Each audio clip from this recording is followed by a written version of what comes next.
नमस्कार, सत श्री अकाल।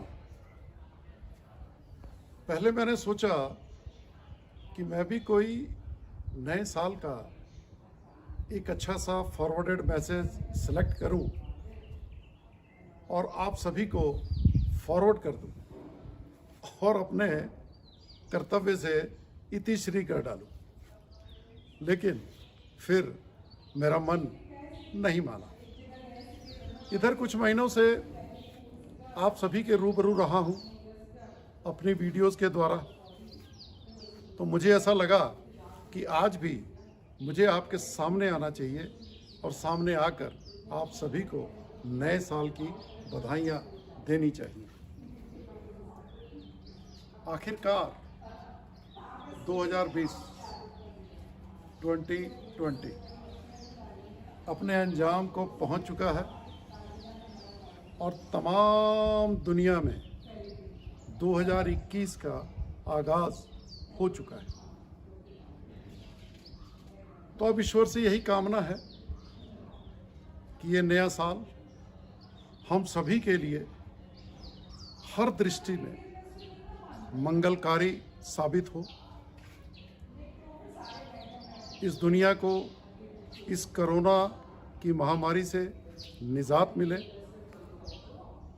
फिर से एक बार इस दुनिया में नॉर्मलसी का बहाल हो और चारों तरफ सुख और संपन्नता का आधिपत्य हो। आज सुबह जब मैं सैर के लिए गया तो मैंने अपने आसपास चारों तरफ बहुत ध्यान से देखा और ये जानने की कोशिश की कि आज कौन कौन से ऐसे बदलाव हैं जो मुझे नज़र आ रहे हैं। तो मुझे कोई ख़ास ऐसे बदलाव नज़र नहीं आए। तो फिर मुझे लगा कि आज ऐसा कुछ ख़ास कुछ भी नहीं बदला है, सिर्फ कैलेंडर बदल गया है और ये सारा जश्न इस कैलेंडर के बदलने का ही है। हालांकि इस साल तो ये जश्न भी बहुत ही बेरंग और बहुत ही फीका रहा। तो फिर मैं सोचने लगा कि आखिर क्या उपयोगिता है साल की इस पहली तारीख की। तो फिर अचानक मुझे श्री हरिवंश राय बच्चन जी की एक बहुत ही प्रसिद्ध कविता याद आ गई, जो ये कहती है, जीवन की आपाधापी में कब वक्त मिला, जीवन की आपाधापी में कब वक्त मिला, कुछ देर कहीं पर बैठ कभी कुछ सोच सकूं कि जो किया कहा माना उसमें कितना बुरा भला। तो जब ये कविता याद आई तो मुझे अचानक लगा कि अगर इस पहली तारीख को अगर हम सभी अपने जीवन की आपाधापियों से कुछ वक्त चुरा सके और कहीं शांत मन से बैठ सके और ये मनन कर सके कि पिछले साल जो भी हमने किया उसमें क्या अच्छा किया, क्या भला किया और हमने क्या बुरा किया, और साथ ही इस बात पर भी मनन करें कि इस आने वाले साल में हम क्या अच्छा या क्या भला कर सकते हैं। तो मुझे लगा अगर हम ऐसा कर पाएं तो शायद इस पहली तारीख की उपयोगिता सिद्ध हो सके। थोड़ी देर और मैंने गहरे मन से सोचा तो कुछ बातें मेरे सामने प्रकट हुई। तो वही बातें आप लोगों के साथ शेयर करना चाहता हूँ। शायद ये बातें आपके जीवन को भी कुछ नई दिशा दे सकें।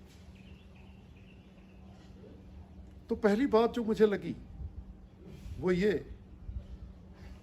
कि हमें पहली तारीख को ये सोचना चाहिए कि इस प्रकृति ने जिसने हमें जन्म दिया और जिसने हवा, पानी, धरती, वनस्पति ये सब देकर हमारा पोषण किया और हमारे चारों तरफ इस सृष्टि का सृजन किया हमारे उपभोग के लिए। पिछले साल में हमने उस प्रकृति के लिए क्या किया? क्या हमने कुछ ऐसा किया जिससे इस प्रकृति को संरक्षित किया जा सके, जिससे उसे और सुंदर बनाया जा सके? अगर हमने ऐसा नहीं किया तो फिर वास्तव में हमने पिछला साल व्यर्थ ही गवा दिया है। और अगर वास्तव में हमने कुछ ऐसा किया है तो फिर हमें अपने पर गौरव करने का पूरा अधिकार है।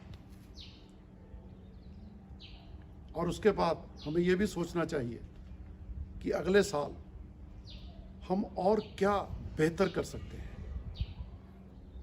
क्योंकि कम से कम हमारा इतना दायित्व तो बनता ही है कि जिस रूप में भी ये प्रकृति हमें मिली थी, कम से कम उसी रूप में हम अपने आने वाली नस्लों को इस प्रकृति को सौंप सकें। और दूसरी बात दोस्तों, कि ईश्वर ने हमारी सृजना एक श्रेष्ठ जीव के रूप में की है, तो इसलिए हमारा ये दायित्व बनता है कि जो हमसे कमतर जीव हैं, यानी ये सारे पशु पंछी या जल में बसने वाले जीव, हम उनका ध्यान रखें, हम उनका पालन करें, हम उनके जीवन को आसान बनाएं। तो हमारा ये कर्तव्य है और हमें ये सोचना चाहिए कि क्या पिछले साल में हमने उन जीवों के लिए कुछ किया, उनके जीवन को बेहतर बनाने के लिए कुछ ऐसा था जो हम कर सकें।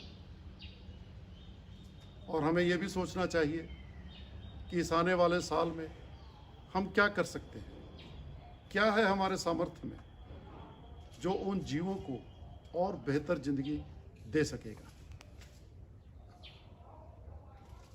तीसरी बात दोस्तों, हमारा ये फर्ज बनता है कि हम मनन करें कि इस पिछले साल में हमने अपने माता पिता, अपने भाई बहनों या अपने पूरे परिवार के लिए क्या किया, कैसे उनके साथ सुखों को बांटा, उनके जीवन को कैसे और सुखमय बनाया, और इस आने वाले साल के लिए हमारे पास क्या और प्लान्स हैं, हमारे क्या लक्ष्य हैं, कैसे हम अपनी उनकी ज़िंदगी को और अच्छा और सुंदर बना सकते हैं। और इसी तरह हमारा फ़र्ज़ है कि हम ये सोचें कि हमने अपने समाज, अपने गांव, अपने शहर, अपने देश या फिर इस पूरे विश्व के लिए हमने अपने किन किन कर्तव्यों का निर्वाह किया, कौन सी वो चीज़ें थी जो हमने इन सभी को बेहतर बनाने के लिए की।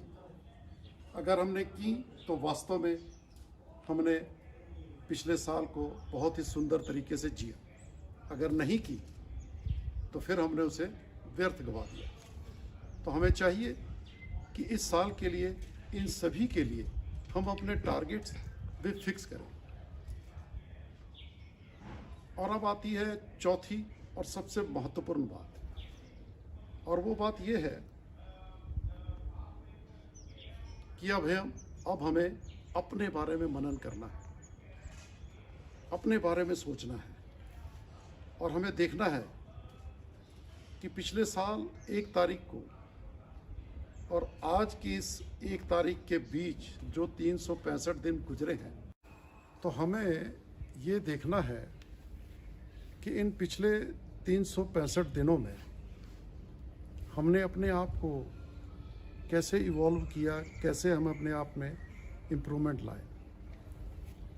पिछले साल और इस साल इन दोनों के बीच मेंटली, फिजिकली, स्पिरिचुअली, इन तीनों लेवल पर कैसे हमने अपना विकास किया। अगर हम ये विकास नहीं कर पाए हैं तो फिर तो ये निश्चित है कि हमने पिछला साल व्यर्थ गवा दिया। और ये बहुत ही ज़रूरी है। आपको इसके लिए अपनी स्ट्रेटेजी बनानी पड़ेगी और अपने लिए एक प्लान बनाना पड़ेगा, ताकि अगर पिछला साल व्यर्थ हो गया है तो ये आने वाला साल व्यर्थ ना हो सके। आप अपने आप पर काम कर सकें और अपने आप को और बेहतर और बेहतर और बेहतर बना सकें और जीवन में हर सफलता को हासिल कर सकें। तो दोस्तों, अगर हम इन 4 चीज़ों पर मनन करें साल की हर पहली तारीख को, तो फिर इस पहली तारीख की बहुत ही उपयोगिता हम हासिल कर सकते हैं और इसे एक माइलस्टोन की तरह हमेशा इस्तेमाल कर सकते हैं। एक बात और मैं आप लोगों से शेयर करना चाहता हूँ। ये पिछला साल तो एक कोरोना साल के नाम से ही याद रहेगा। अब कोरोना के बारे में बहुत सारी बातें कही गई हैं, मैं उन बातों में नहीं पढ़ना चाहता, लेकिन जैसा कि मुझे लगता है ये जो कोरोना है ये एक बायोलॉजिकल वॉर की शुरुआत है और ऐसा भी संभव है कि ऐसी और वॉर्स का हमें आगे जाकर सामना करना पड़े। तो इसके लिए बहुत ज़रूरी है कि हम उसके लिए अपने आप को तैयार करें। तो पुरानी एक कहावत है, precaution is better than cure. लेकिन मेरा ऐसा मानना है कि सिर्फ प्रिकॉशन से बात बनने वाली नहीं है। हमें अपने शरीर के इस किले को अंदर से मजबूत बनाना होगा और ये कोई बहुत ज़्यादा मुश्किल काम नहीं है। अगर हम थोड़ा सा अपने खाने पीने पे ध्यान रखें, अपनी आदतों पे सुधार करें, थोड़ा सा योगा और एक्सरसाइजेज पे ध्यान दें और हमारे पुरखों ने हमारे किचन में ही जो बहुत सारी नायाब चीज़ें हमें दी हैं, जैसे कि हल्दी, अदरक, लहसुन, दालचीनी, सौंफ, इलायची, इन सभी का सम्यक और समुचित तौर पर इस्तेमाल करें, सही टाइम पर इस्तेमाल करें, तो इन सभी चीज़ों से हम अपनी इम्यूनिटी को उस हद तक बढ़ा सकते हैं जहाँ पर ये कोई भी अटैक्स हम पर असर नहीं करेंगे। और ये कोरी बातें नहीं है दोस्तों, ये मैं आपको अपने अनुभव से बता रहा हूँ। मैंने पिछले कुछ सालों में इनका इस्तेमाल किया और आज मैं अपने आप को ज़्यादा फिट, ज़्यादा एनर्जेटिक और ज़्यादा जीवंत महसूस करता हूँ, जैसा कि मैं अपने आप को आज से 10 साल पहले यानी 2010 में महसूस करता था। तो दोस्तों, आप भी इस पर ध्यान दें और अपने आप को हर आने वाले खतरे के लिए तैयार करें। एक बार फिर आप लोगों को इस नव वर्ष के लिए बहुत सारी शुभकामनाएं, मंगल कामनाएं, इस आशा के साथ कि इस आने वाले साल में हम सभी कुछ और कदम वापस लौटेंगे अपनी सांस्कृतिक और सनातन धरोहर की तरफ। धन्यवाद। Thanks for watching.